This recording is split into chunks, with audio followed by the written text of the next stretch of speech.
بسم اللہ الرحمن الرحیم۔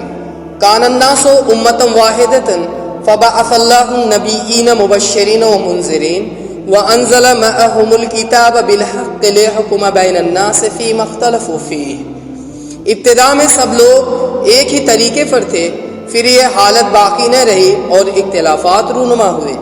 تب اللہ نے نبی بھیجے جو راست روی پر بشارت دینے والے اور کج روی کے نتائج سے ڈرانے والے تھے، اور ان کے ساتھ کتاب برحق نازل کی تاکہ حق کے بارے میں لوگوں کے درمیان جو اختلافات رونما ہو گئے تھے ان کا فیصلہ کرے۔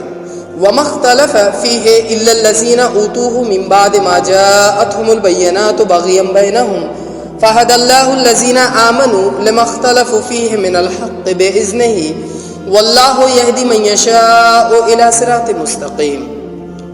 اور ان اختلافات کے رونما ہونے کی وجہ یہ نہ تھی کہ ابتدا میں لوگوں کو حق بتایا نہیں گیا تھا، نہیں، اختلافات ان لوگوں نے کیا جنہیں حق کا علم دیا جا چکا تھا۔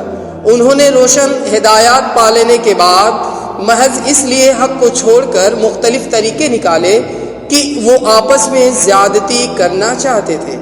پس جو لوگ انبیاء علیہ السلام پر ایمان لے آئے انہیں اللہ نے اپنے اذن سے اس حق کا راستہ دکھا دیا جس میں لوگوں نے اختلافات کیا تھا۔